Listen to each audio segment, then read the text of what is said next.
Blame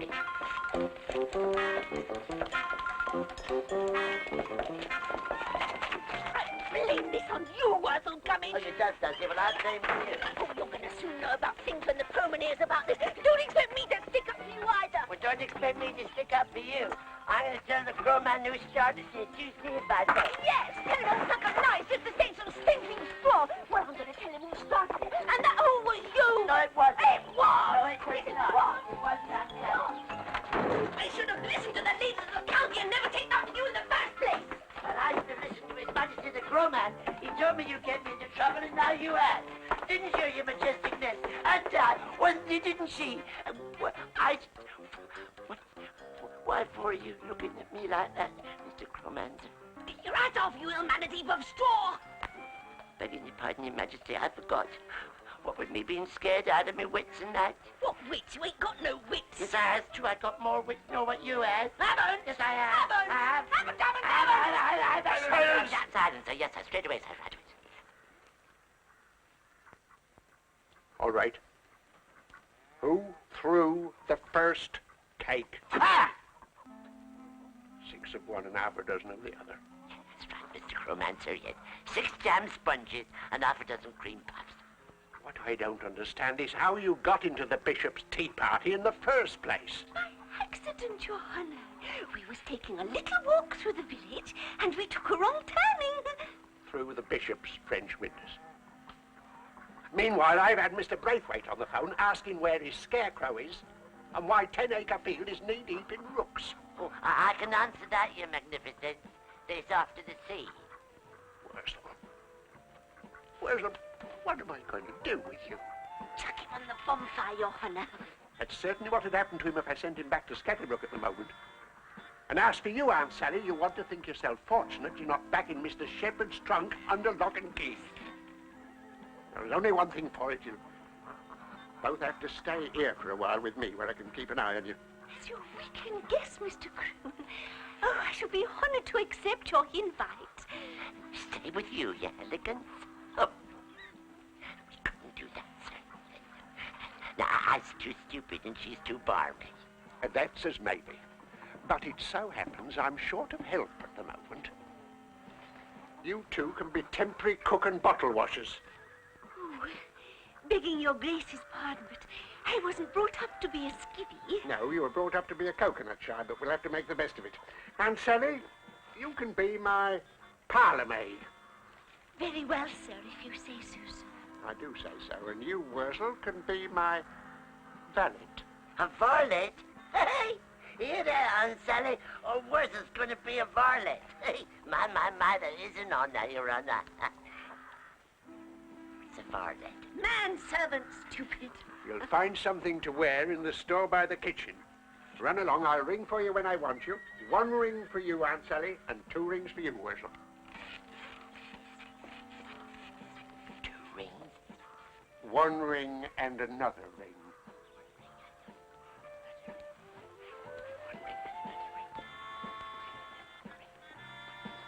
One ring and another ring.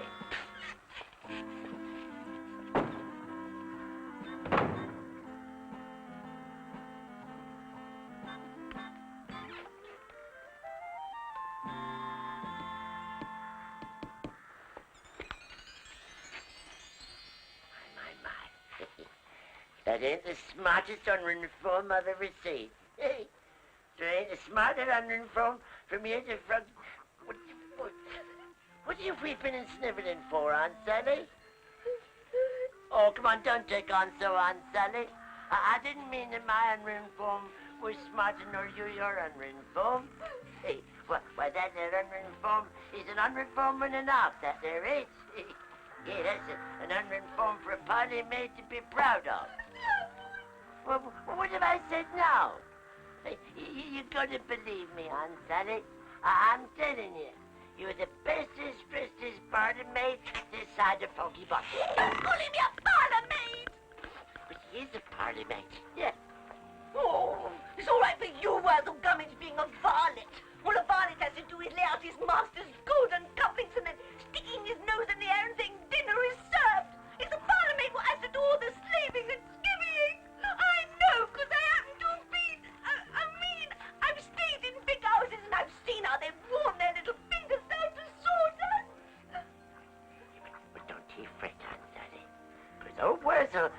you with the slaving and the skivvying. Oh, that's very kind and thoughtful of you, Worzel, but I couldn't allow it, no. Rightio then, I won't. Except, perhaps, just to blacklead the grates of a morning so I don't dirty my pretty hands. Don't you worry about that, Aunt Sally. You leave that to me. I'll blacklead them grates like they've never been blackleaded before. And scrub the floor so I don't get splinters in my pretty knees. Yes. Don't you worry about no knees, Aunt Sally. I'll give that floor the bestest scrubbing it's ever had. And do the washing up because the soapy water makes my pretty paint run. Yes, I'll do the washing up, Aunt Sally. Are you sure, Worzel? I don't wish to impose upon you. It's my pleasure, Aunt Sally, my pleasure. Oh, well, in that case, you might as well do the laundry while you're about it. Yeah, and sweep the stairs and dust the furniture and do the polishing because it makes my pretty back ache. Sweep dust and do the polishing. It's very well, Aunt Sally. Is there anything else? Oh, well, there's the peeling of the potatoes and making the beds and laying the tables, cooking the chairs, drawing the curtains and putting the kettle, putting the hot water on and taking the fountain and bringing me breakfast in bed. Yeah, but Aunt Sally, does brown maids get breakfast in bed? Oh, in all the best houses they do. And then there's a spring cleaning to do, like sweeping the chimneys and beating the carpets and chopping the coal and chopping the firewood. But laying the chocolate biscuits on the doilies for 11s, you leave to me. The Complete History of the Scarecrow, chapter the 27th. The role of the Egyptian scarecrow in the 7 lean years. Good. But first, some tea. With muffins. And then there's the knives to be cleaned and the pans to be scrubbed and the pewter to be polished until you can see your ugly face in it and the bread to be baked and the ovens to be cleaned and the cellars to be whitewashed and the doorsteps to be donkey stone. And that's all until I can think of something more. Yeah, well, I'll get it all done just as soon as I finish this scrubbing, Aunt Sally. See that you do, Gummidge, but first I shall want my tea. And muffins. Yeah, tea and muffins right away, Aunt Sally.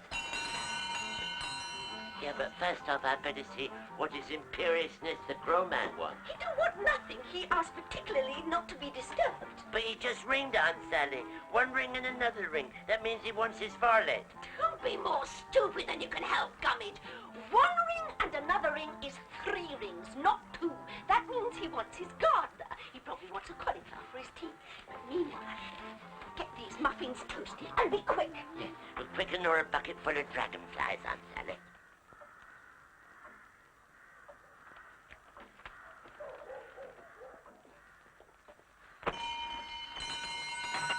Here, Aunt Sally, if the Crowman don't want any varleting done, he ain't half making a song and dance about it. Nonsense. He's just practicing, that's all, for the village church bell ringing competition. Oh, very nice.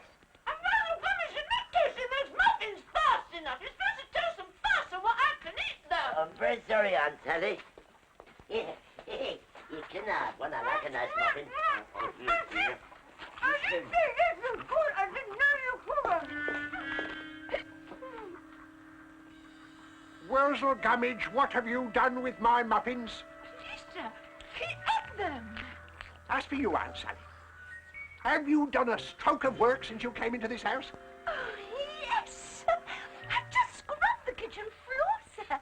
Got Worzel to scrub it while you put your feet up, more likely.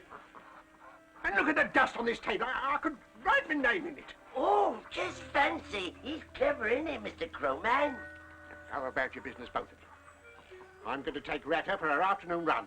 And when I get back, Worzel, I shall want my tea. It's right Your Majesty. And you, Aunt Sally, can peel the potatoes for my dinner. Yes, sir, naturally, sir. And first thing in the morning, you can blacklead the grate and do all the washing and ironing. And clean up this kitchen. It's like a pigsty. You heard what the Crowman said. Get his tea ready and peel the potatoes for his dinner. Peel the potatoes. And in the morning, you can blacklead that grate. Blacklead the grate. And do the washing and the ironing. And clear up this kitchen. Look at it. It's filthy. It's like a pigsty. And look at the dust on this table. You can make a cross in it. Oh, that's very clever, Aunt Sally. Is that a little kiss, eh? No, it's not.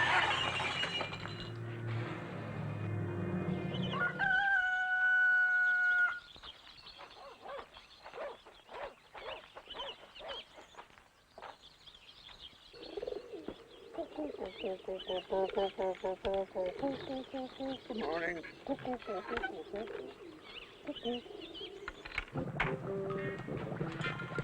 You're going to be long with that washing, Worzel Gummidge, because very soon I shall want some more breakfast. Shan't be a jiffy, Aunt Sally.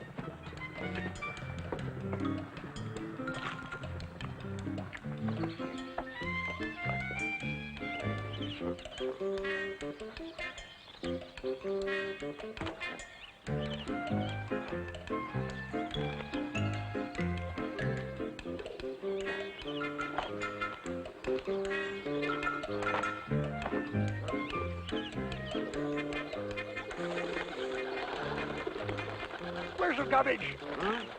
Clean yourself up and come and report to me instantly. Come in, Mr. Crowman.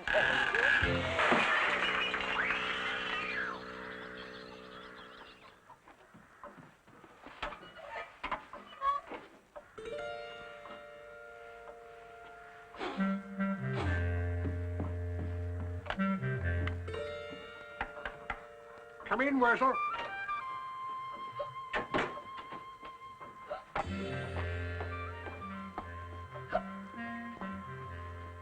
Why are you hiccuping, Worzel? I think I must have swallowed a clothes peg or something, Your Reverence. Since when have clothes pegs had anything to do with the duties of a valet? Don't know your indulgence. Did Aunt Sally tell you to do the washing, Worzel? Yes, sir. She's too busy eating up her breakfast, you see. And did Aunt Sally tell you to do the blackleading of the grapes? Yes, sir.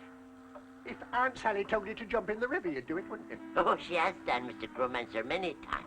You're completely under Aunt Sally's wooden thumb, aren't you, Worzel? I am that, Mr. Crowman, sir. She whistles and you jump. Yes, eyes me boots or take me, Your Honours. Eyes me boots or take me. Yes, well, I'll tell you this. You're not going to go on dancing attendance on Aunt Sally in this house. Well, asking your worship's pardon, but I can't help myself, you see. What with me being so soft on her in that. Yes, I know you can't help yourself, Worzel. But I can. Sit down. Open that box. What's in it? Open it.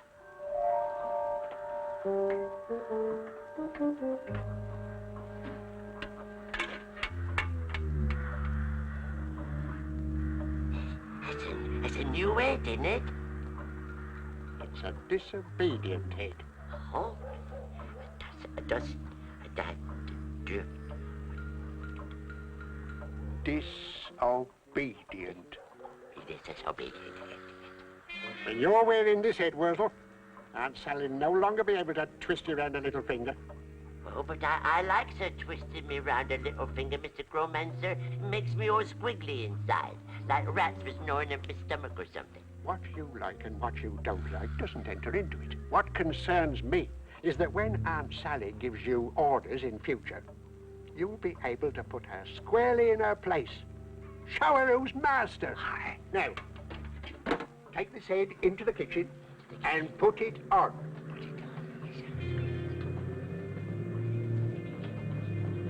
And then you can bring me my breakfast. One breakfast coming up right away, Your Honor.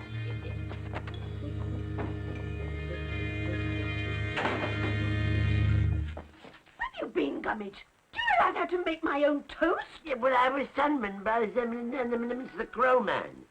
Don't you start eating all that there marmalade, because you want his breakfast in a minute. Well, you'll have to wait till I've finished and you've done the washing up. What's in that box? Don't tell me you bought your Aunt Sally a new hat with a pretty veal and a bunch of cherries. If you must know, it's a new head. Because this is the one that has got on too stupid. Well, anyone could have told him that. I've seen sheep with more intelligence than that daft head. Hurry up and change it, and then you can take up the carpets and beat them, and I'll see if there's any more grub in the pantry.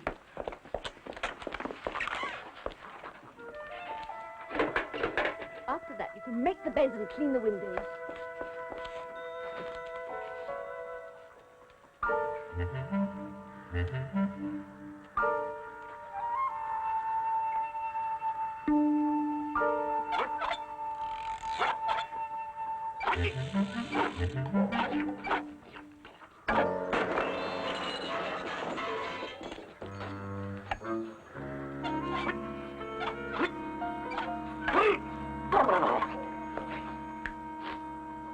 What do you think, Twin?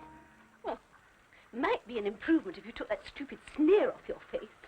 Go and jump off a cliff. Beg your pardon? Are you gone deaf or something? I said go jump off a cliff. Do you realize to whom you are speaking? Yes, of course. I'm talking to me Aunt Sally, whom I loves most in the old wild world. So go and chuck yourself in an horse trough. I shall ignore these personal remarks, Worzel Gummidge. So take this here and go and beat those carpets. Shan't. Take it!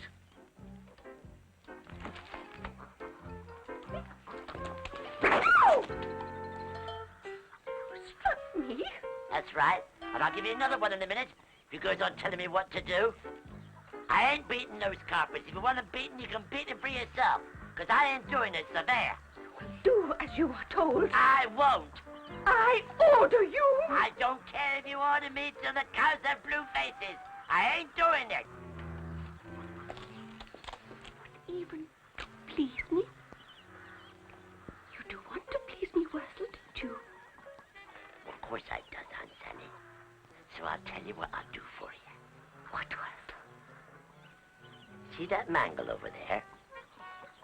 Well, go stick your tongue on it and I'll wind the handle. You beast! I know why you're daring to talk to me like this. It's that new head of yours, isn't it? That's right. It's my new disobedient head. So I ain't gonna do what you tells me to do, never no more. So there. Nya, nya, nya to you with knobs on. Then don't. See if I care. The Complete History of the Scarecrow, Chapter the 28th. First Chinese Scarecrow Dynasty.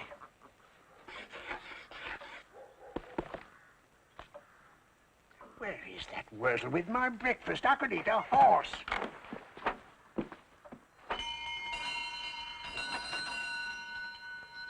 The crowman wanting his breakfast? He can want on then, can't he? What did you say? I says if the crowman wants his breakfast, he can come in here and cook it for himself. Worzel? Go and drown yourself. Yes. Worzel, I may have misled you when I said the crowman wants his breakfast. What he really wants is to give you your wages. Wages? What wages? For being a varlet. He wants to give you an 11 to 12 pence piece. So why don't you go and get your wages off the crowman? Then you can take me for tea. Take myself to tea, perhaps, and push you under a steamroller. But you're right about my wages. He's going to pay me what he owes me.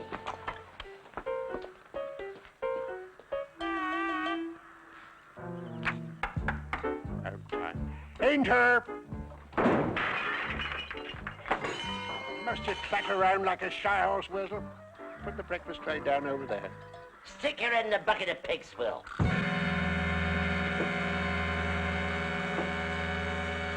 Well, where's me wages then, you scruffy old miser? Come on, I ain't got all day. Worzel Gummidge, have you been drinking my gooseberry wine? No, I haven't, you decrepit old doddlehead. Do my ears deceive me? Well, I don't know your dirtiness. If they does, you want to scrape the carrots out of them, don't you? If you'll pardon the familiarity.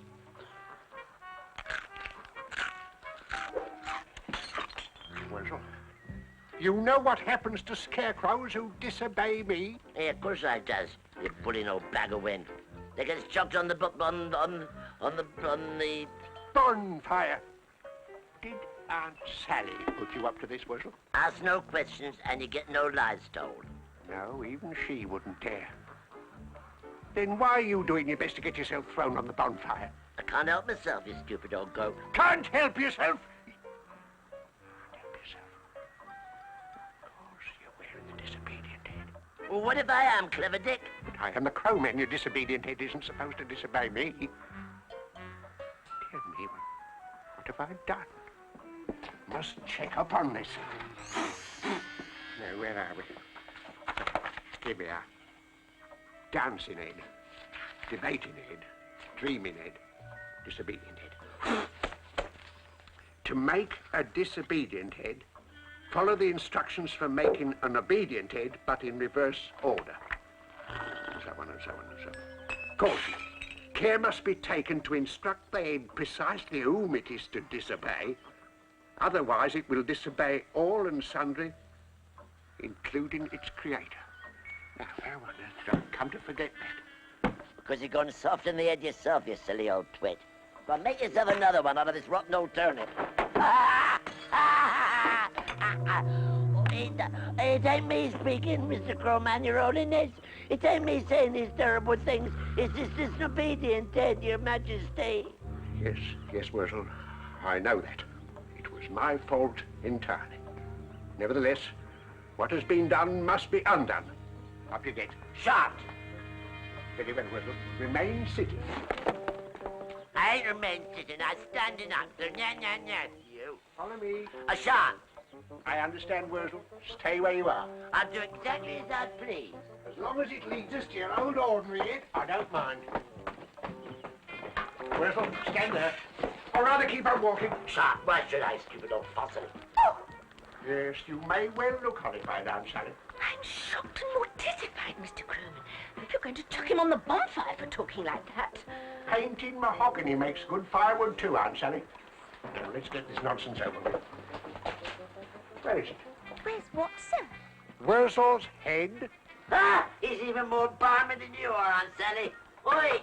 I've got it on, you silly old nana. Aunt Sally, I've often thought of carving a head for you with a long nose, pointed chin, and stuck-out ears. What have you done with Worzel's head? I demand to know. In the pot, sir. Where? I put it in the pot to give it a bit of a clean. Ah! Worzel, put it on. What, this hot wet head? No fear. You put it on, you stupidness. Aunt Sally, make him put it on. Yes, Your Highness. Put it on, Charles. Put it on. You put it on. Aunt Sally, do as you're told. No, put it on. No. We're going about this the wrong way. Well, I don't want you to put this head on. In fact, I'm going to put it down the water. Good. Then you can put yourself down with it.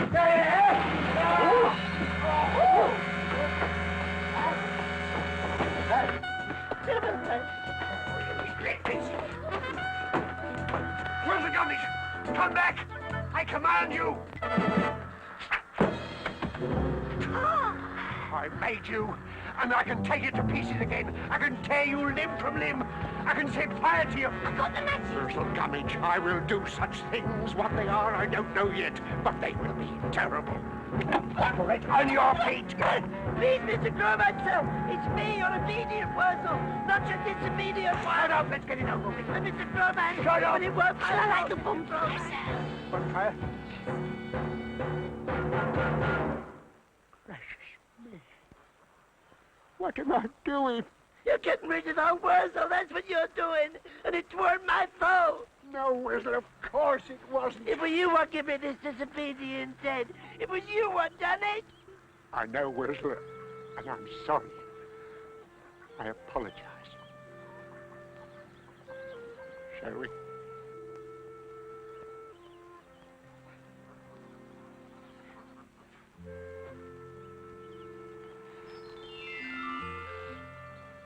Stupid.